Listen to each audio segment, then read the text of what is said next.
Hello everyone, my name is TheMadScorpyon and welcome back to another This Week in Destiny update. Now, this week's topics are of course the PvP map launch, more stuff on Patheon in the game and in real life. Allegedly, Rahool is getting another rework, Final Shape is getting a shader icon rework, more PvP stuff that I'll probably be skipping over. Then, of course, Super Black, something now available as I've mentioned before, and I guess Windows 7 and 8 are being left in the dust allegedly from these. So, of course, with this Tuesday on May the 7th, more maps will be coming to the Crucible. That is Cirrus Plaza, Eventide Labs, and Dissonance. Which, reminder, they're all focused on competitive sort of things. So they might not exactly run well on 6v6 quick play, just as a heads up. But they said that, but at the same time, at least for some of these, they look big enough to have at least a little bit of a contender.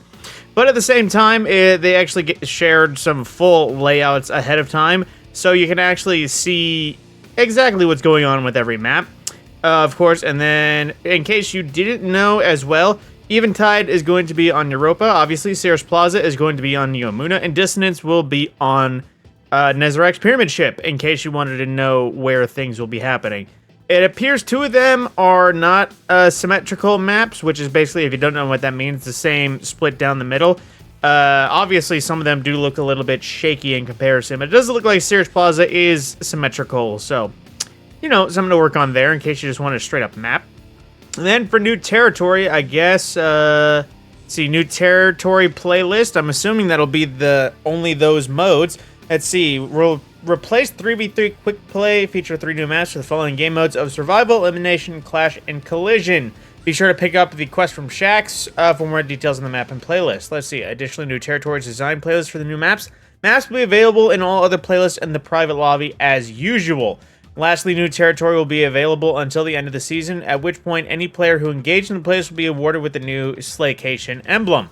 So, there. Play it once, you can get this new emblem, I guess. The Patheon Boss Deep Dive, let's see, it's upon us. New PvE Raid Gauntlet opened this week featuring 4 bosses as part of the first wave. With more bosses on the way each week, we wanted to take a moment to highlight the targets you've been tasked with taking down.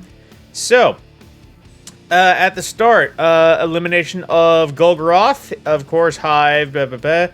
I guess this is a breakdown for these raid encounters if you've never played them before, but more officially. Let's see. Ogres are forged through torturous trials and dark rituals. Let's see, Golgoroth is a Hive Ogre. Recovered from Golgoroth remains, Tablet of Ruin. This item has been vaulted for proper... Okay, I guess this is in-game lore as well. Let's see, that is a being which no little resembles a scorn abomination that has been the subject of several experimentation and believed to be host of the worm. So yeah, I guess if you wanted some extra lore regarding these bosses, there you go. I'm just going to skip through, because there's lots of words here, and I'd love to read them for you, but at the same time, it does seem like it's going to be long. So, the Patheon reward, it looks like they're giving us another old, Bungie raid ring. It doesn't match the original, but it does look pretty similar. Let's see. The Patheon raid ring features a legendary re-envisioning of the legend of iconic first raid ring launched in 2020. Beyond the striking raid symbol as the focus of the ring, owners will also have a private reminder of the importance of loyalty in the face of adversity. Etched on the inside of the ring reads a message that says, "Glory comes easy when you have allies you can trust, the epitome of strength and camaraderie." Patheon Raid Ring stands as a testament to the valor and unity found in the heart of battle. The special Bungie Rewards offer is still available for purchase only to players who complete all encounters from any tier of the Patheon and Destiny 2 by June 3rd. So play until Final Shape and you can get that.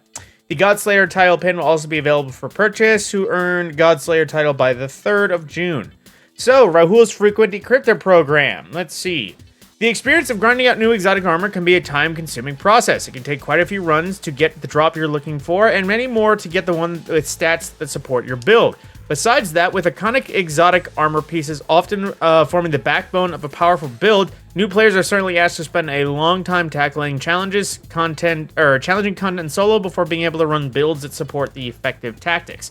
Luckily, the Econ team has established a good working relationship with the Cryptarch over the last year as we added exotic armor focusing. We've managed to help Rahool set up additional promotional programming of sorts that makes farming the armor you want more deterministic and less dependent on rotators. That sounds great, considering I was hunting for a build Precious Scars for my Titan, and I went through all of the exotics I could find, which was pretty much every exotic out of the pass, and spent all the enhancement prisms I had, and I didn't even get a single one. So hopefully getting cheaper can help you farm out. Starting in the final shape, Rahool is going to offer you, or going to be the source for any new exotic armor that we release. When you first talk to Rahool after the final shape launch, he will introduce you to the new rewards program tied to his brand new reputation track. The idea is simple. The more you decode engrams with him, the more you increase your reputation with him. Once you have completely filled the reputation track and reset your rank, Rahool will allow you to an elite club, giving you access to a new tier of focusing.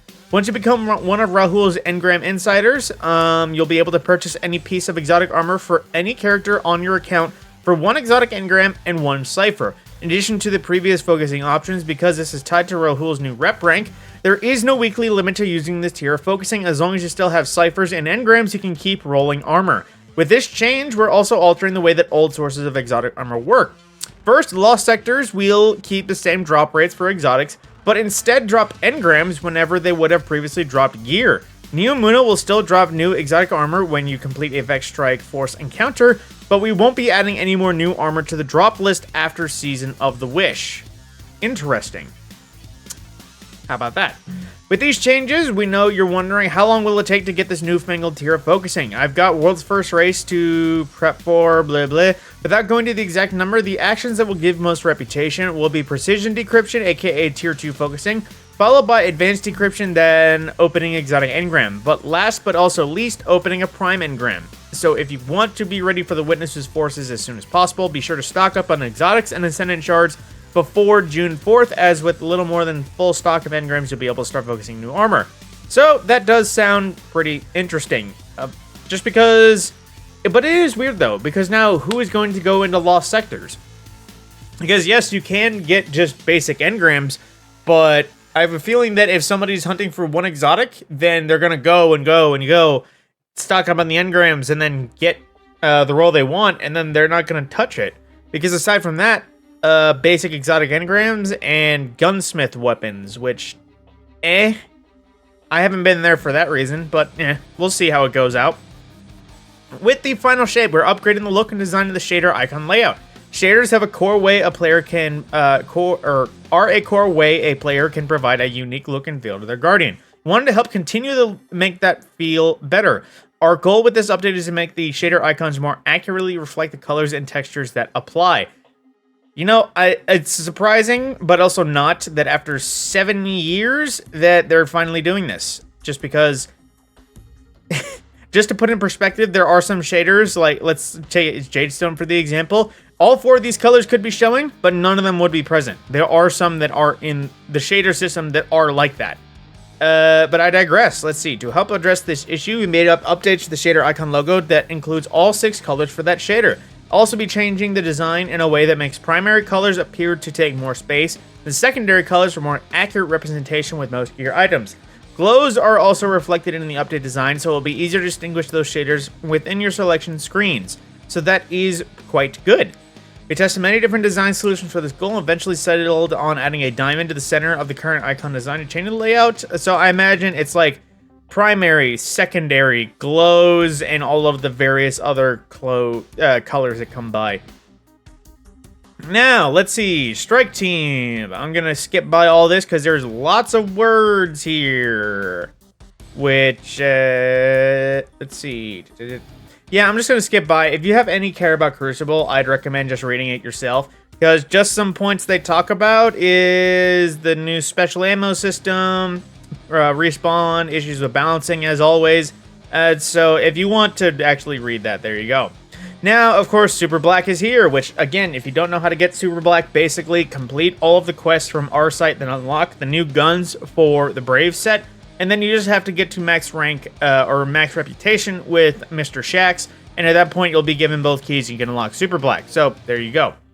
And then as well, the support updates. So, Windows 7 and 8 support. Beginning on June 4th, aka Final Shape, Destiny 2 is ending support for Windows 7, 8, and 8.1 operating systems. This decision is to align with Steam and Microsoft ending support with these systems. So if you're still running on those or have a machine that can't run on anything further, I'd recommend just updating everything. Destiny 2 may continue running on these older operating systems after June 4th, but we are unable to guarantee continued functionality after that date. So if it starts breaking, yeah, that's why.